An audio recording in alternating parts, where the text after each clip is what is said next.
This is Lloyd, the novelist, author of Bittersweet. You're going to learn a lot about this, so let's welcome him.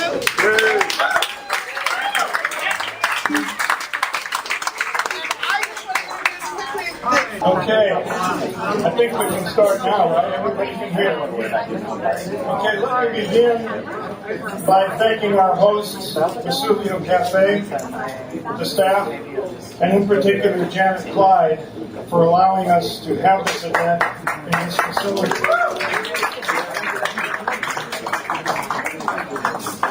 Given Bittersweet's connection with the beat movement and Rennie's love for Jack Kerouac's novel On the Road, no place could have been more appropriate for this book launch than Vesuvio Cafe, which was, as you probably know, Jack Kerouac's favorite watering hole in San Francisco, right across the street from Beatnik Central, the City Lights bookstore.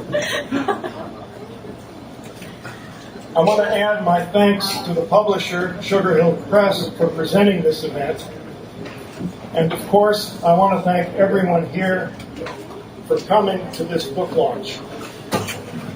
Your very presence makes it a great success. Before discussing the novel, I would like to mention a few of the attendees.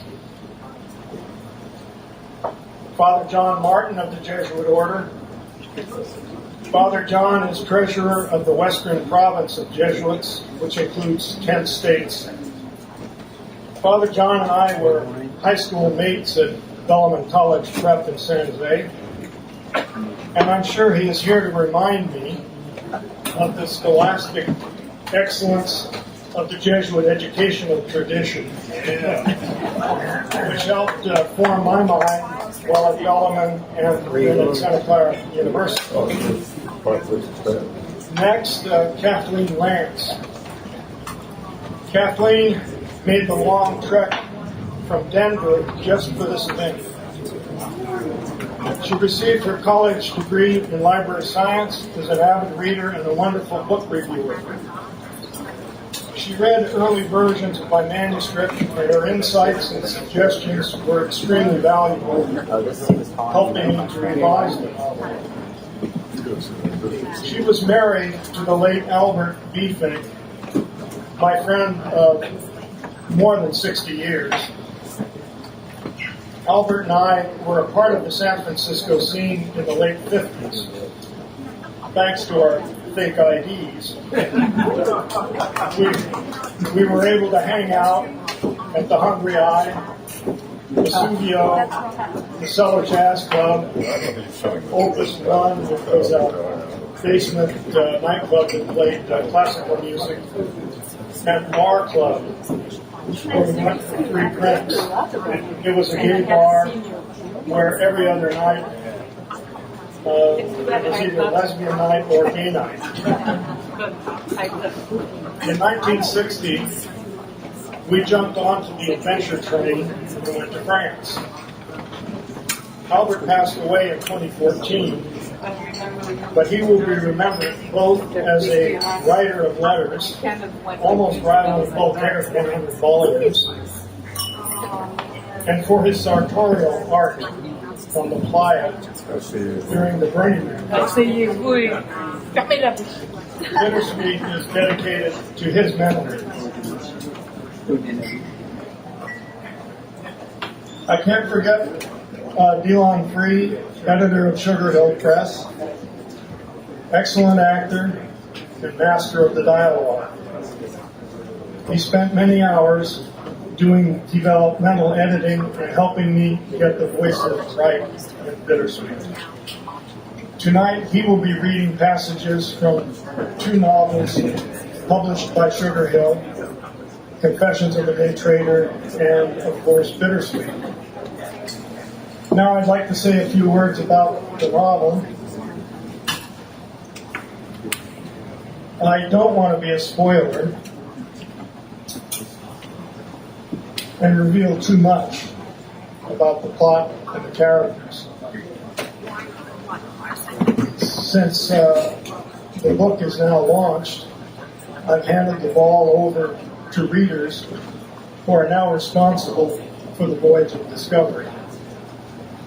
But if you will indulge me, I will give you a brief perspective on the novel. While Bittersweet can be read and enjoyed independent of its historical context, because it contains universal themes, love, jealousy, sex, hate, war, violence, quest for freedom, knowledge of the historical context will give the reader a much richer reading experience. And so I will say that the novel should be read in the context of America and France in 1960. Now, even though 1960 is a part of the modern post-war history, in fact, only 58 years ago, to be exact, it was truly a different time. Commercial jet travel was limited, no portable phones, no internet, and the dollar was backed by gold. Why does this make a difference? Surely anyone 18 years or older can read the novel and follow the characters and the plot. However, as Ronald Tobin, Professor Emeritus of French and Vice Chancellor at the University of California, Santa Barbara, has written in his review of Bittersweet, published on Amazon, and I quote, "Bittersweet has two audiences. The older one will be overwhelmed by nostalgia as the author takes us through a San Francisco on the verge of a cultural revolution marked by sex, drugs, and rock and roll, followed by a year-long journey through France, Dijon, Cassis, and forever Paris. The sounds, smells, and scenes of the Latin Quarter, dramatically painted by Free, take us back to a Paris that was the center of the world. The younger readers will learn compelling lessons of history from constant references to French classical heritage all the way to the Algerian War and the tensions in France in the early 1960s. End quote.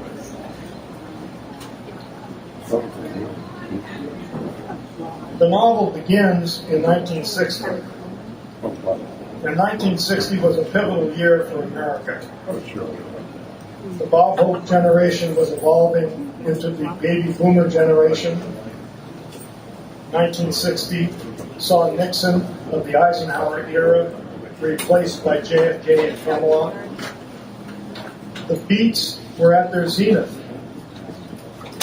Kerouac, after tapping out the scroll in 1951, the early draft of On the Road, finally succeeded in getting his transformative novel published in 1957 by Viking with the help of his friends, particularly Allen Ginsberg. 1960 also saw the first glimmer of the anti-establishment movement. Slate at Berkeley, the civil rights movement in the South, the first demonstration turned riot at the House of Un-American Activities Committee hearings at City Hall in San Francisco, and the beginning of the anti-war movement. All these historical trends form the backdrop of Bittersweet. The fact is that serious commercial transatlantic jet travel began only in 1959 with the introduction of the Boeing 707 and the Douglas DC-8. So in 1960, most transatlantic travel was by steamboat that took at least 5 days to cross the Atlantic.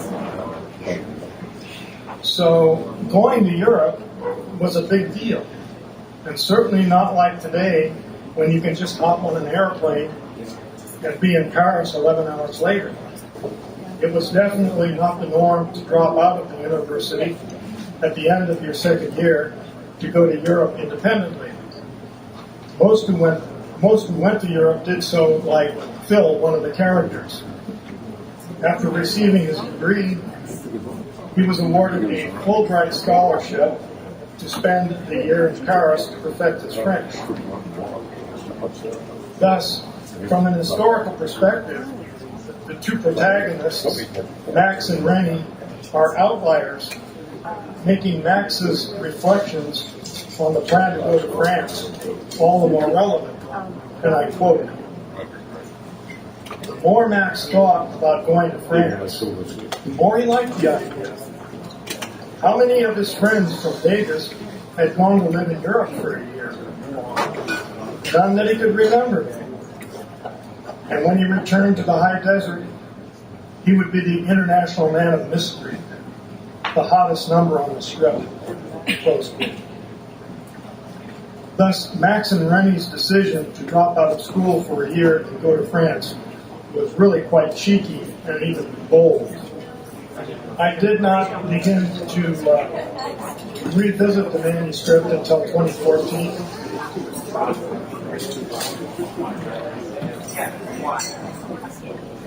And the novel went through many iterations and many 3 different title changes, from Recidivist to Stoning Stephen to Finding Bittersweet.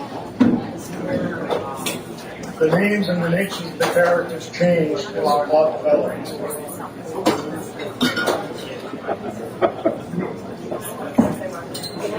I would like to close my presentation by reading the first paragraph of the novel. For me, this passage gives a hint of the nature of the two protagonists and foreshadows the twists and turns of the plot and the themes. The Carillion ran clear and true from Berkeley's Sabre Tower at 2 o'clock on May 1, 1960. Max stood silent, enjoying the warm sun, trying to forget the biology quiz he was sure he had muffed. He was 6'2", had wavy dark hair, an aquiline nose, and olive skin. Most women found him handsome, like the girl walking by in saddle shoes and a knee-high tartan skirt, flashing him a discreet smile. Females were drawn to his physical beauty, but he felt intimidated by his hard, steel blue eyes. But Max was nonchalant about his effect on young women. A dime a dozen, as he had learned in Vegas, and love was just another commodity. As for sex, he had seen so much of his mother's nude body that tits and ass left him indifferent. He thought about his friend Rennie. They were alter egos like Achilles and Patroclus, except when it came to love. Rennie was such a grand romantic. Poor Rennie. He was in love with love. He was going to get burned. Max could see a fiery crucifix on the horizon. Now I'd like to pass the microphone to Jake Hughes. Jake's going to read a passage from Bittersweet. I'm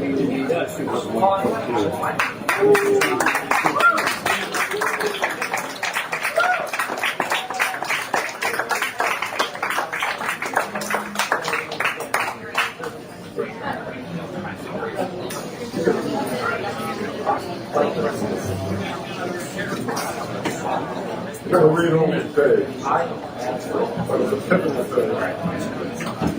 And if you've got an edition of the book with you, it is page 87. And if I can get my glasses out of my pocket, I'm not going to do it.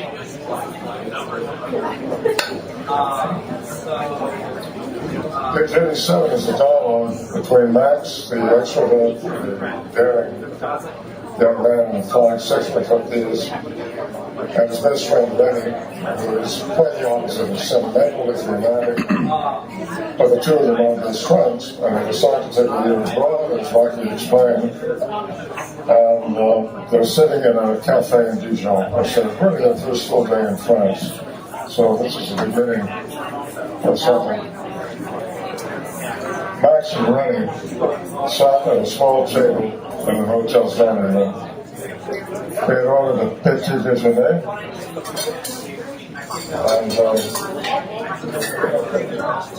and a waitress brought them croissant, a pot of dark roast French coffee, and a small pitcher of warm milk.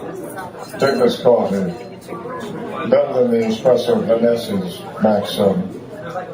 Ever had a breakfast roll this light and fluffy? Rennie said, as he dipped a croissant in his cafe au lait. Never. My taste buds are alive and well. May love this place. So, what's the plan, smart ass? That's an affectionate term that one man was used to another in my 1960s. Let me drink my coffee to clear up my head. We have to enroll at the university and find a place to shack up long term. So, how do we do that? How are you going to ask? Me? What about you? Max said. Avoiding the question, Rennie changed the subject. Hey, I'm really curious about the campus. You think it will be like Berkeley? He bit into a croissant. I was startled by a snicker coming from the nearby table.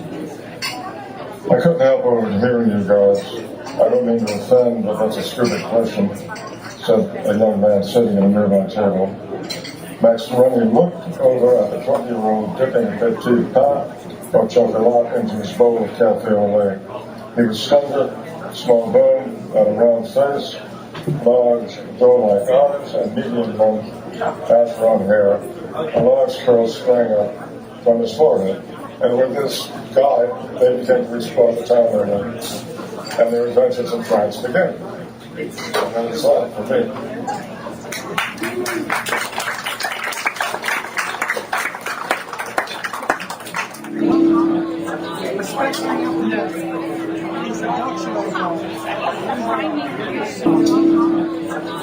Check.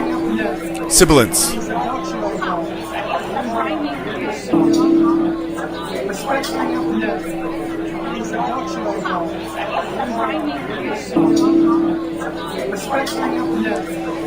This piece is from Bittersweet.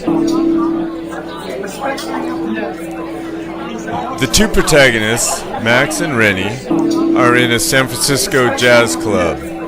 The night before, they take part in the demonstrations against the House on Un-American Activities Committee at City Hall in San Francisco in 1960.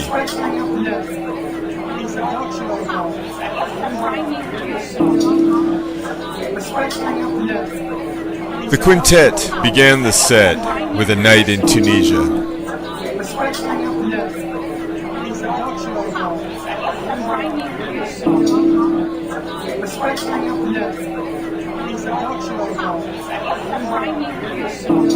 Max closed his eyes and felt the syncopated rhythms light up his nerve endings. Then he opened his eyes and started turning around on his chair, his gaze turning slowly like a lighthouse beacon. He was checking out the hipsters sitting at scarred wooden tables, sucking on cheap beer, veiled by a gauzy haze of cigarette smoke.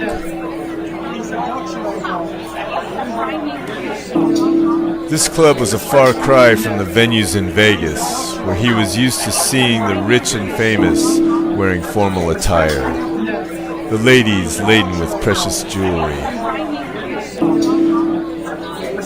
Here the clientele was bohemian and blue-collar. They called themselves Beats.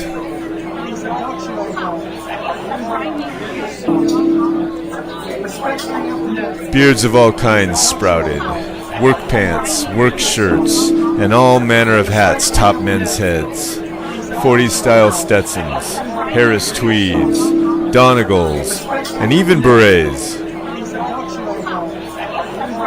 An occasional couple of the same sex held hands.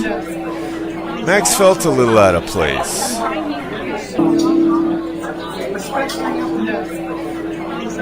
He wondered what the Beats thought when they saw his short, cropped hair. Then he thought to himself, forget it. The music's good. So just go with the flow.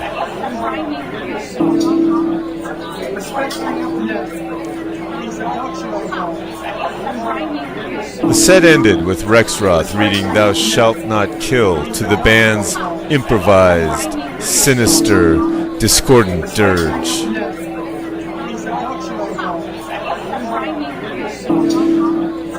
As Rexroth strutted triumphantly off the stage to the crowd's thunderous applause, Max turned to Rennie.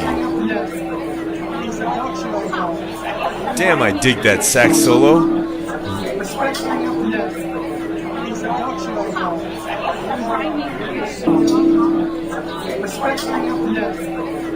Lippincott was really cooking. Geez, he went ape with the chromatics. Free jazz, invention, new sounds.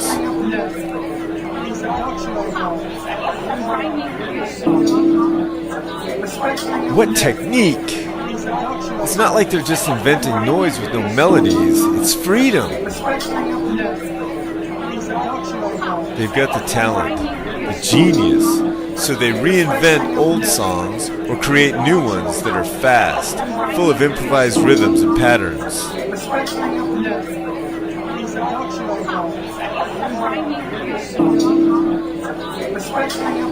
It's complex music. Bebop, daddy-o, bebop.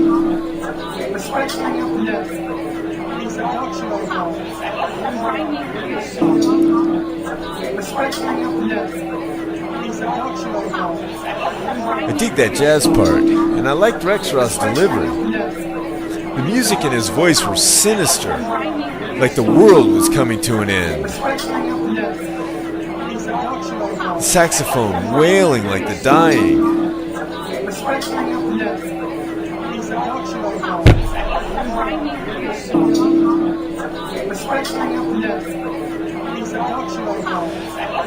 Like he was talking about our funeral. Like if we don't conform, we're sent off to the slaughterhouse. If we're not good little boys who go to school and go to work for a big company, then we're nobodies. Just a number. A slot on some computer punch card. A Chad that gets tossed in the garbage can of life.